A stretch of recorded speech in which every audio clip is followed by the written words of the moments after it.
ingin tahu dulu dengan aspirasi dari masyarakat Kota Cimahi demi kemajuan Kota Cimahi tentunya Bu ya, tentang apa saja yang diharapkan terkait dengan statement Bapak Wakil mengenai perluasan kota. Oke, kita dimulai dari mana Ibu nih? Sebetulnya disebutkan wilayah Cimahi awal itu seperti apa? Itulah dasar pemikiran kita mengembalikan Cimahi kepada kondisi awal.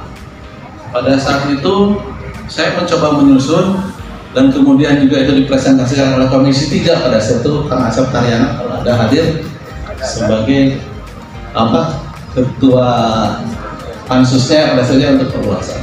Kemudian pelaksananya dilakukan oleh LSM Said Om. Ya, pada saat itu tapi terjadi sesuatu hal yang mungkin kurang koordinasi. Jadi intinya pengorganisasiannya kurang bagus pada saat itu.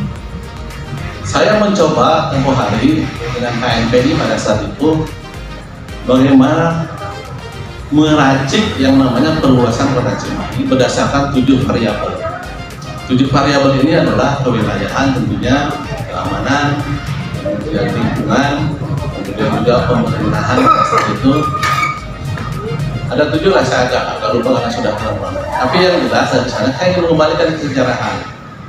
Sehingga intinya perluasan Cimahi itu yang namanya kewadanan Cimahi itu meliputi Melong, itu baru ke Kecamatan Melong, Batu Jajar Timur, kemudian Lembang, kedua, kemudian adalah kemudian saya batasi dengan wilayah geologis. Kemudian saya masukkan itu masalah geografi, masukkan lagi masalah gas segala macam. Dia muncullah kan, saya masukkan perluasan yang tidak harus mencaplok wilayah struktur organisasi pemerintahan wilayah sebelahnya, sehingga saya menggunakan beberapa wilayah RW saja, area kelurahan saja. Tetapi hari ini saya menitipkan mungkin pemikirannya sudah masuk, saya lihat seperti itu, menitipkan ada wilayah Cimahi yang tempoh hari diminta oleh Kota Bandung dengan alasan adanya perpanjangan landasan Hussein yang itu tidak dilaksanakan. Saya ingin menitipkan, cobalah itu juga dimintakan kembali. Itu adalah wilayah Gunung Batu. Ya, itu sebetulnya dulu wilayah Cimahi. Hanya diberikan dan tidak dilanjutkan, kita Kota Bandung itu bisa dibagi. Itu. Yang kedua juga, terutama sekali sekarang ini dalam kondisi alam seperti ini, ingin memasukkan adalah wilayah ekologisnya. Ekologisnya sangat penting sebaliknya. Misalkan saja untuk daerah Cisarua, secara ekologis itu masih daerah resapannya Kota Cimahi. Jadi kalau kita tidak punya resapan di utara, percuma lah. Meskipun Cimahi sering banjir, tetapi kenyataannya pada musim kemarau kekurangan air. Saya sedang menyampaikan coba dibuat embung. Tetapi pemahaman Kota Cimahi mengalami embung juga salah. Embung itu dibuat untuk menyerap, menahan air di wilayah yang lebih tinggi, bukan di wilayah yang lebih rendah. Kalau saya lihat sekarang embung ada di mana? Ada di Melong, ada di Ciberem. Itu bukan embung, itu hanya penambangan air. Padahal embung itu fungsinya menambah catchment area untuk memasukkan air ke dalam vegetasi air ke dalam tanah. Balik lagi, cuma masalah sekarang yang saya lihat dari dulu setelah saya beraktivitas di Cimahi, masalah pengorganisasian. Dalam pengorganisasian kita banyak orang pintar, banyak yang punya akses yang bagus, tetapi secara organisasi tidak bersatu, sehingga akhirnya ya kita saling kita itu yang terjadi gitu.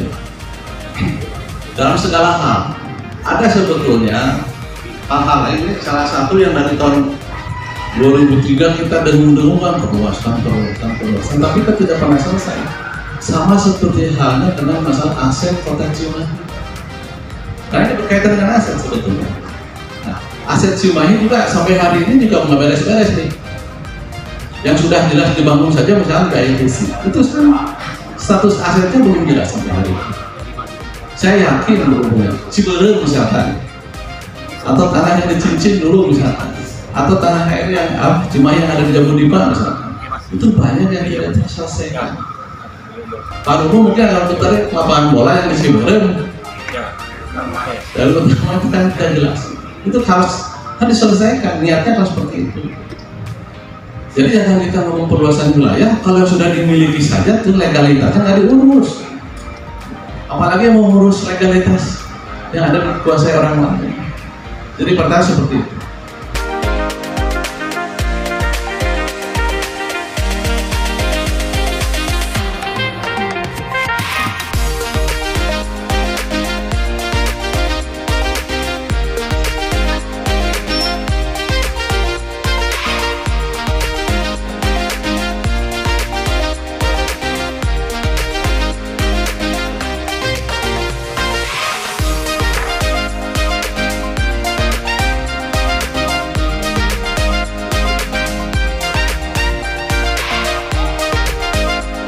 Assalamualaikum warahmatullahi wabarakatuh.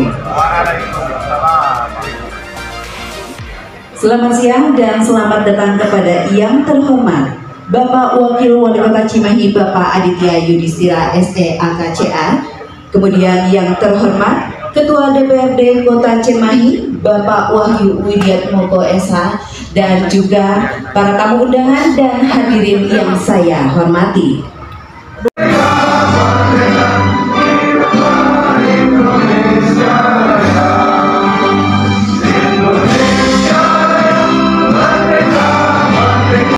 Untuk mengkritisi kebijakan-kebijakan pemerintah Kabupaten Bandung.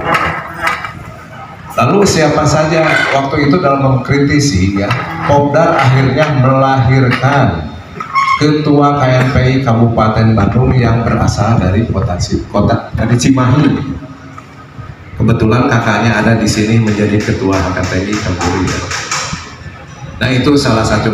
Hal yang lain, jadi siapa saja yang mendirikan organisasi Popdar itu, diantaranya almarhum Kang Ade Abdul Fattah, Jeffrey Hunter Halomohan, Kang Asep Taryana, Kang Usman Rahman, dan saya sendiri, dan salah satunya ada nih, mana Kang Imam ini udah lama nih, mana mohon lihat Kang Imam, tolong berdiri Kang Imam, mana Kang Imam Sofyan, tolong. Masih Imam, oh kami keluar. Nah itu salah satunya, karena kebetulan cuman dia sudah tidak aktif lagi, tapi dia masih atensi terhadap perkembangan Cimahi. Nah itu yang tersisa di pendiri LSM Popdar itu tinggal Kang Asep Taryana, Kang Usman, dan saya, tinggal 3 orang gitu Pak Pimpinan Dewan. Nah itu saya bercerita lagi di sini Pak Pimpinan Dewan, Pak Wakil Kota, dan Bapak-bapak sekalian. Ruangan ini dulu pendopo Khotib, ya. Dan dulu meminta izin ke pemerintah Khotib, ke Pak Didin, ini untuk dijadikan tempat diskusi untuk menyongsong di Undang-Undang 22 untuk peningkatan status. Kumpulnya tiap hari apa? Tiap Jumat sore di sini. Tiap Jumat sore. Nah itu salah satunya. Dan di belakang saya ini ruangan wali kota Pak. Dan sebelah itu PDAM, kebelah sana Dinas Pendapatan Daerah Kang Nunu masih ada gitu. Nah, yang lain saya di Muhammad pada waktu itu Cimahi tidak diajukan oleh pemerintah Kabupaten Bandung. Padahal ada batas wilayah, begitu keluar 2 tahun. 2 tahun tidak diajukan, Cimahi udah tahu. Dan di situ juga hanya ada 2 opsi di Undang-Undang 22. Statusnya ditingkatkan dari kota menjadi kota atau kembali lagi menjadi kecamatan. Nah, kalau Cimahi dulu dibiarkan, ini otomatis menjadi kecamatan dan bagian daripada Kabupaten Bandung Barat. Mungkin di sini tidak ada Pak Wakil Wali Kota sekarang, Pak Wakil, tidak ada Pak Ketua DPRD dan yang lain-lainnya, termasuk OPD ya. Kita mungkin di sini kantornya juga di Ngamprah. Nah, pada saat ini ada hal yang krusial lagi. Pada saat presentasi, ya Kang Desi juga ada di Hotel Mercury kan. Itu kan yang harus tiap daerah kan mempresentasikan, termasuk Cimahi, termasuk Kabupaten Bandung. Kabupaten Bandung nggak bawa bahan apa-apa. Nah dulu Cimahi Sekber di bawah pimpinan Pak Dan Sugana dan Sekretaris Umumnya Pak Asep Triana berinisiatif membuat bahan untuk presentasi di sana di depan Dirjen Board ya Kang Desi ya. Kabupaten Bandung nggak apa-apa, bawa kertas 2 lembar pada saat itu. Coba bapak-bapak dan ibu bayangkan. Jadi ada apa di situ? Itu ada apa di situ? Itu sementara daerah yang lain ini induk kabupaten ya masing-masing memberikan presentasi, membawa bahan apa yang sudah ditentukan oleh Departemen Dalam Negeri untuk Tadi Ibu penyelenggara, Ketua penyelenggara menyampaikan bahwa Cimahi sudah berdiri 24 sampai 25 tahun yang lalu. Jadi artinya usia Kota Cimahi ini tidak lagi seusia bayi Pak Ketua, Pak Usman dan Pak Glenn kan gitu ya. Tidak, tetapi benar-benar sudah menginjak ke dewasa. Kalau ukuran manusia mah udah lulus kuliah juga kan, S1-nya sudah beres, yang mungkin melanjutkan S2-nya. Artinya Bapak Ibu sekalian, memang ini menjadi perhatian kita bersama ya, ke depan Cimahi mau kita apakan ya. Tadi Pak Glenn sudah menyampaikan dengan luas wilayah yang sangat terbatas, hanya 40,25 km persegi kurang lebih kurang lebih seperti itu, 3 kecamatan dan 15 kelurahan, dan ada keterbatasan lahan di kita ataupun luasan wilayah kita, sumber daya alam kita sangat terbatas. Makanya kita perlu berpikir bersama. Ya, saya bersyukur sebagai Ketua DPRD bersama dengan pimpinan dan anggota yang lainnya, forum ini bisa dilaksanakan. Disinilah nanti kesempatan yang paling baik bagi kita, bagaimana ke depan Cimahi mau seperti apa.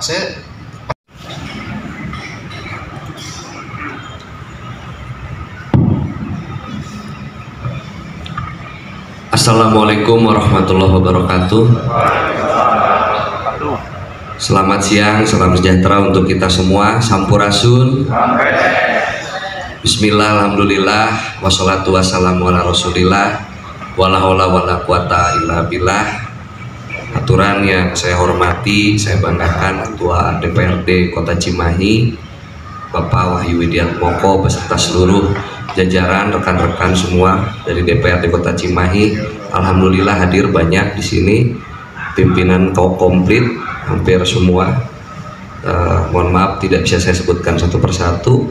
Yang saya hormati dan saya muliakan Ketua beserta jajaran panitia saresehan penataan wilayah Kota Cimahi, terkhusus untuk keluarga besar LSM Kopdar ya, beserta jajaran, para ketua LSM SIDE beserta jajaran, juga Bapak Ibu sekalian, para tokoh yang alhamdulillah hari ini masih sehat walafiat, diberikan nikmat sehat untuk menyaksikan Cimahi dari hari ke hari, dari periode ke periode, dari sejak Bapak Ibu semua perjuangkan. Sangat penting untuk dijadikan momentum awal perjuangan kita dalam rangka memajukan Kota Cimahi ke depan, yakni Kota Cimahi hari ini sebagaimana tadi sudah disampaikan oleh Pak Ketua DPRD, oleh Pak Glenn, bahwa di dalam kecepatan progresitas pembangunan dan beberapa ketidakpastian yang tidak bisa kita hindarkan, tentu kita harus segera mengambil langkah dan menyuarakan sesuatu yang lebih konkret. Lalu kemudian saya sampaikan salam hangat dan salam hormat dari Pak Wali Kota yang hari ini sedang menjalani retreat di Akademi Militer Magelang, yang insya Allah saya pun siang hari ini akan segera berangkat ke Magelang untuk mengikuti 2 hari terakhir retreat di Magelang sampai dengan tanggal 28 Februari 2025. Insya Allah kami akan segera pulang tanggal 1 Maret 2025, dan kalau memang ada tindak lanjut dari pertemuan Saresehan hari ini, kita perlu tindak lanjut bersama Pak Wali, insya Allah kita hadir lagi bersama untuk merumuskan roadmap penataan wilayah Kota Cimahi ke depan. Bapak sekali bahwa Cimahi ini dikepung oleh kota kabupaten tetangganya yang memang mengalami progresitas pembangunan cukup pesat. Kalau diskusi saya dengan Mas Wiwit beberapa waktu lalu, saya bercerita tentang konsep Greater Bandung. Bagaimana Cimahi harus bisa mengintegrasikan diri ke dalam Greater Bandung yang memang kota kabupaten tetangga ini memiliki keberuntungan yang lebih beruntung dari beberapa aspek dibanding kota Cimahi. Pertama, kota Bandung memiliki PAD hari ini 3,7 triliun.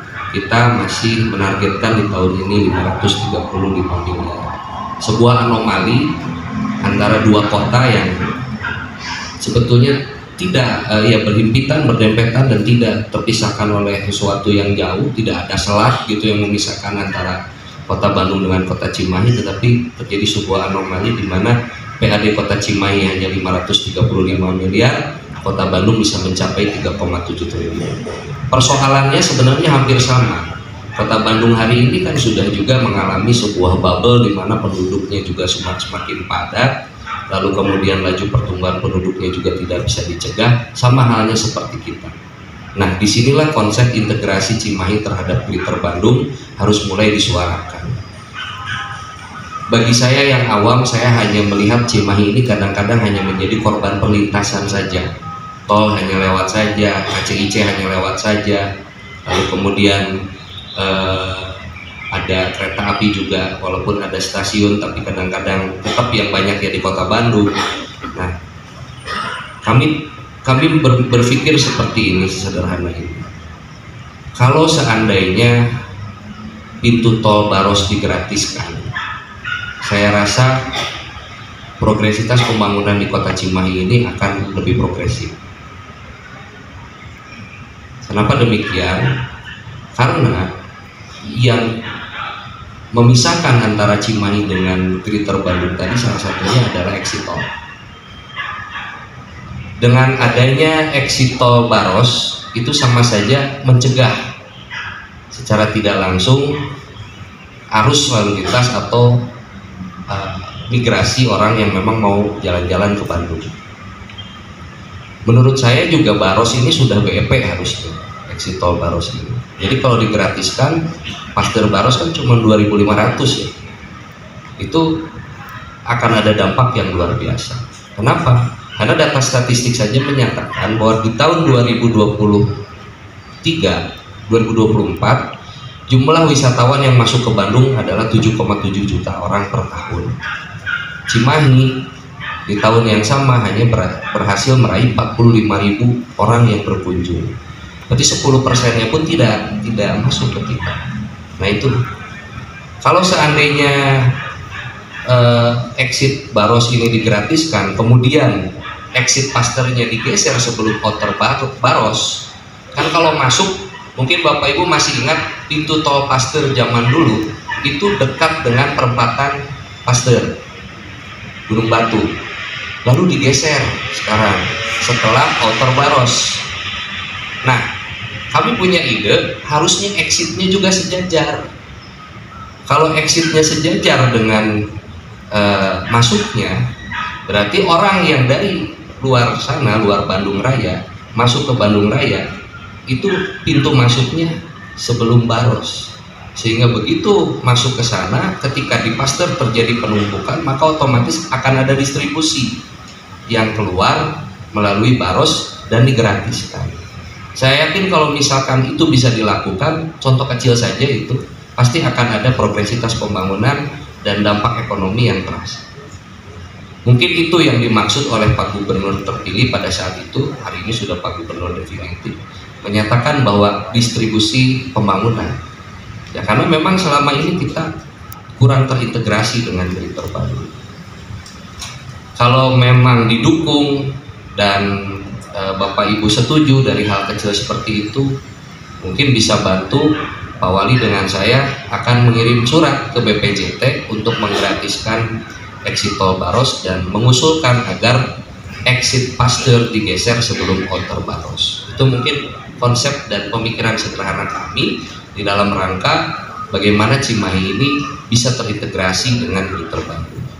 Lalu kemudian dengan urgensitas luasan wilayah yang hari ini menjadi trending topik, saya merasa senang beberapa hari terakhir, beberapa minggu terakhir terus bergulir mengenai rencana penambahan wilayah.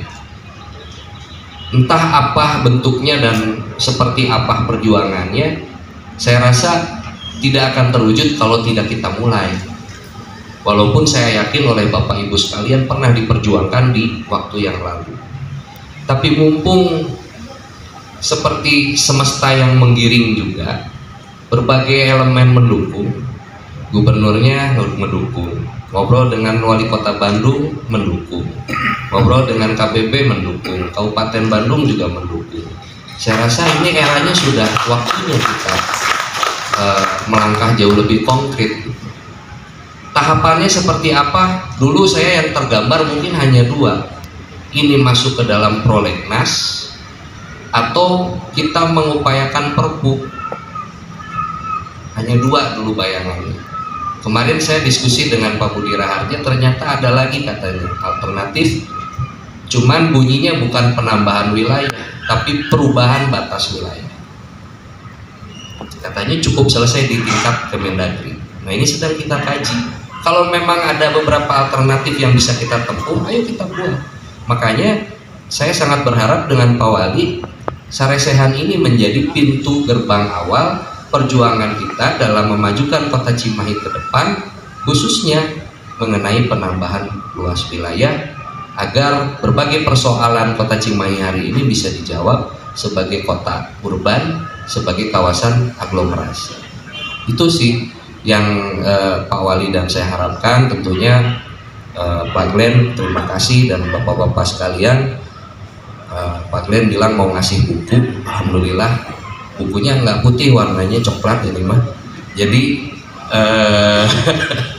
jadi senang kami menjadi bahan referensi, dan Bu Sekda mudah-mudahan dengan Pak Asisten segera dirumuskan beberapa alternatif jalan keluar untuk mengatasi persoalan penataan wilayah kota Cimahi ke depan, khususnya yang berkaitan dengan penambahan atau perubahan batas wilayah. Mungkin itu yang bisa saya sampaikan. Mohon maaf karena pukul 12:30 saya harus sudah berangkat. Registrasi di sana sebetulnya jam 16. Jadi mohon izin setelah ini langsung pamit dan segera diagendakan lagi saja, Bu Saresehan. Kalau bisa diundang juga akademisi, pakar hukum tentang hukum tata negara dan lain sebagainya, agar usaha dan upaya kita jauh lebih konkret.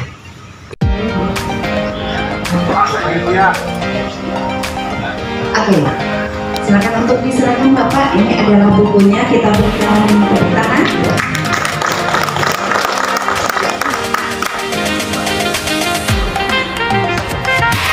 Baik, kemudian juga kepada Bapak Ketua Dewan. Ya, dan kita akan langsung mengambil foto bersama. Oke, kita akan baik.